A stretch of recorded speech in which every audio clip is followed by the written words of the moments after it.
organización por dar la oportunidad de lo que realmente esta comunicación es un poco un resumen de la tesis doctoral que estoy realizando, para la cual aún me quedan 2 años y menos mal.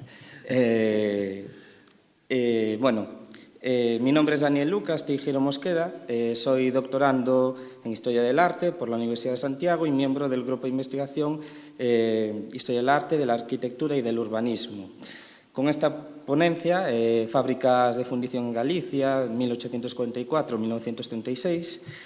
retos y métodos para documentar su historia, arquitectura industrial y producción artística, explicaré ese estado en el que me encuentro y cómo desde la historia del arte, un campo como el patrimonio industrial a veces pues es difícil un poco de adentrarse, porque tendemos a estudiar sobre todo la cultura material que se generan en muchas industrias, ¿no? Y un poco pues también quiero tirar por esa línea, pero también en cuanto al estudio de su arquitectura industrial. Por eso mis objetivos son registrar las fábricas de fundición que existieron en Galicia entre 1844 y el 36. Establezco ese marco cronológico porque en el 44 es cuando empieza la primera fábrica de fundición artística en sí, a producir elementos arquitectónicos para nuevas arquitecturas de hierro, y finalizo en el 36 un poco por extensión y también porque se militarizan muchas y en adelante cesaría esos nuevos elementos que fabricaron, ¿no? Abordo también esa historia socioeconómica de las fábricas, documento y analizo la arquitectura industrial de las mismas y lo que más énfasis hago es en localizar y catalogar los modelos que más producían y que sin duda contribuyeron de manera decisiva a la introducción de los nuevos estilos en la arquitectura de la segunda mitad del siglo XX y segunda mitad del XIX y primeras décadas del XX. Eclecticismo afrancesado, sobre todo, y modernismo. Para ello, pues llevo a cabo la investigación mediante archivos públicos, la localización de archivos de empresa, muchas veces custodiados por los familiares, porque estas empresas son todas desaparecidas, de hecho, solo se conservan 2 edificios físicamente en la actualidad, y la localización de esas piezas muchas veces mediante el trabajo de campo, bien sea en sitios públicos o privados. ¿Cómo registrar una fábrica? Bueno, hago aquí una breve, explico bastante cómo procedo a ello, pero a grosso modo, pues mediante tipos de documentos que suele encontrarse este tipo de información, bien a partir de licencias de apertura de establecimientos, en el registro mercantil, que siempre se encuentran las escrituras por las que se constituyen estas empresas o se disuelven y que también dan definen cómo eran estas fábricas por dentro, y sobre todo las matrículas de contribución industrial, en donde se especifican datos de todo tipo, desde el nombre del director de la fábrica, su domicilio social y, pues en el caso de las fundiciones, solían pues registrarse en la tarifa tercera, clase tercera, por los cubilotes, que eran, digamos, los hornos en donde se fundía. Traigo el ejemplo de la más conocida, la de Sargadelos, los altos hornos tradicionales que había, y otra de la industrial, una fundición de Vigo, con uno tipo Krieger. Como resultado, un poco, esta tabla muestra el número de fábricas de fundición que he ido registrando a lo largo de este tiempo, que seguramente aparezcan más. Principalmente se encontraban en las ciudades y sobre todo el eje atlántico de comunicaciones por vía marítima. Para documentar sus arquitecturas industriales, lógicamente el principal tipo de documento para poder obtener datos es a través de las licencias de obra, ¿no? Traigo aquí el ejemplo, además, de una bonita fachada de lo que eran los muestrarios, en este caso de la Fundición Gonenburger. La Fundición Gonenburger de Coruña, que fue la única en toda Galicia autodenominada como fundición artística, por un Julio Bonenburger, familiar,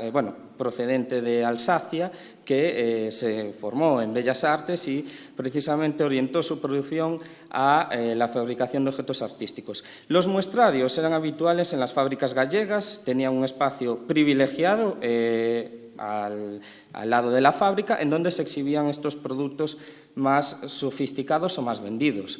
Pero en los protocolos notariales también se puede encontrar muchas veces, aparte de descripciones escritas, descripciones gráficas a través de planos. Y este es el caso de uno que encontré de la empresa Viuda e Hijos de José Barreras, que es la antecesora de los actuales astilleros Barreras de Vigo, cuya fundición se desconocía por completo, se funda a finales del 19, ni en la empresa tenían constancia de esta fábrica, y fue una de las que se dedicaron a la construcción de obras metálicas en obra pública en Galicia. Los amillanamientos y el catastro desde mediados del 19 también son fundamentales. Quiero hacer hincapié en las libretas de campo de aparejadores que muchas veces definían en este tipo de fichas cómo eran las fábricas y mostraban todo número de datos de su superficie, metros cuadrados, etcétera. Y sobre todo los membretes, que en las facturas de las empresas solían representar la fachada más característica de la fábrica. Traigo el ejemplo de la empresa de la Concepción de la familia Malingre de Ourense y otra también desconocida hasta el momento, la de la fábrica de loza y fundición La Victoria de Joaquín Galiacho, un malagueño que se establece en Coruña en 1844. Para ello, también como resultados, he realizado con una compañera del grupo Cartolab de la Universidad de Da Coruña un mapeo de arquitecturas industriales de interés desaparecidas a lo largo de también un sepultado río llamado Monelos, que pasa por el medio de la ciudad y que fue sepultado en 1965. Para ello, nos hemos basado en la superposición de otros planos históricos a través de las ortofotos y hemos podido, por lo menos, sobre ese patrimonio perdido, definir aquellas arquitecturas industriales desaparecidas como la extensión que antiguamente ocupaba la fábrica de tabacos. Y luego, en lo que como historiador del arte más énfasis me gusta hacer muchas veces, es en la producción de estas fábricas, esa cultura material. El trabajo fundamental es el trabajo de campo, en este caso, porque muchas de las fábricas imprimían el sello, la marca, de su autoría fabril. Las más abundantes en cuanto a la producción de esculturas y aquellas piezas más en el momento, finales del 19, principios del 20, noblemente denominadas como artísticas, eran las fundiciones francesas de la zona del Val d'Osne, la de Antoine Durand, la de Jean-Jacques Dissay-les-Fils y las que en su combinación darían a las fundiciones del Val d'Osne a finales del 19. Traigo el ejemplo de múltiples piezas iguales a esta fuente de un niño que podemos encontrar en numerosos jardines históricos, porque siempre tenían su presencia en los espacios públicos ajardinados estas empresas francesas. Traigo aquí una foto de los moldes que se conservan en Saint-Bois, afortunadamente, para también saber cómo se procedía a su técnica, y se exhibían sobre todo mediante catálogos que adquirían los arquitectos, bien provinciales, bien municipales, y que afortunadamente en muchos casos se pueden visualizar en estos archivos, ya digo, provinciales o municipales. Pero claro, en la arquitectura del hierro, las fábricas locales también contribuyeron, no tanto en escultura, pero sí sobre todo en estructuras, como en este caso del espacio porticado de la pescadería de Vilagarcía de Arousa, proyectado por Faustino Domínguez, un arquitecto que tuvo una gran importancia en el eclecticismo del 19 gallego, y fundido por una célebre fábrica que era la de Alemparte, en Carril. Nosotros en Galicia no estamos tan acostumbrados como, por ejemplo, aquí en Asturias, Avilés, Gijón, Oviedo, tenéis mucha muestra de elementos arquitectónicos de la arquitectura del hierro. Pero en Galicia no. Casi todo es cantería, piedra. Y de los pocos ejemplos, pues en las tipologías arquitectónicas que se pueden encontrar son estos mercados más modestos y aquellos más grandes, como el Eusebio da Guarda de A Coruña, pues ya se demolieron en detrimento de construcciones modernas, ¿no? Sí. Por otra línea, los catálogos, como decía, son fundamentales. A través de colecciones públicas de archivos públicos es extraño encontrarlos. Tan solo este de Sargadelos, en el Museo Provincial de Lugo, el de Walter Macfarlane, que aquí en Gijón tenéis una fuente hecha por esa fundición, y que fue el que en Galicia pues, se utilizó para realizar los palcos de la música de La Coruña y Vigo. Y poco más. Casi todo en familias sucesoras de estas fábricas. Traigo pues, sobre todo uno de invernaderos de la familia Solórzano, que fue una de las más importantes también de Coruña, o de Carril, que ya os decía de Alemparte, un modelo prototipo de mirador que solo se ve en Galicia, no lo he podido encontrar en otra parte de España, sí que tiene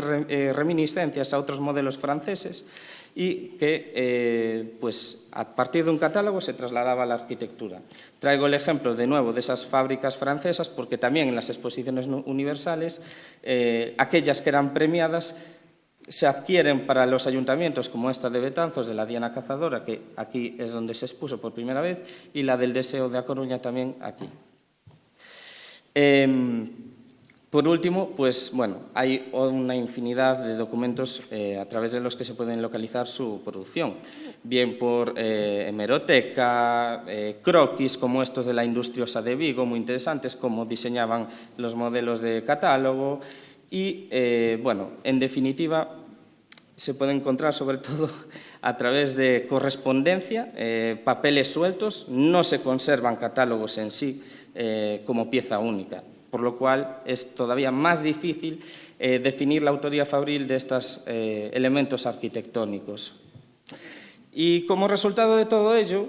pues a través de nuestro grupo de investigación y de la recopilación de todos estos datos, nos ha servido también de ayuda para poder hacer restituciones 3D de algunos edificios de esa arquitectura del hierro desaparecida en Galicia, como el antiguo Mercado de Abastos de Santiago de Compostela,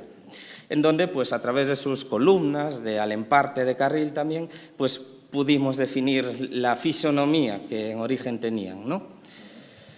Y para finalizar, quería decir que, bueno, yo me metí en todo este tema de las fundiciones y su producción artística a través de mi interés por el Jardín Histórico del Pasatiempo, en Betanzos, una localidad cerca de A Coruña. En este parque, construido a finales del siglo XIX, se transpusieron modelos de fundición francesa, del Val d'Osne, templetes como este, diseñados por escultores de la Academia Francesa como Albert Ernest Carrier-Bellis, que en realidad se hacían en fundición este es un ejemplo en México que se conserva idéntico, pero que en el caso de Betanzos se realizaron en cemento Portland. Y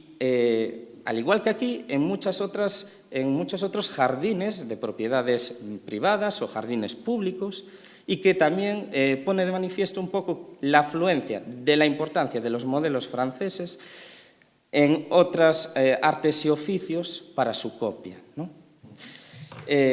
Bueno, esto es todo y muchas gracias por vuestra atención.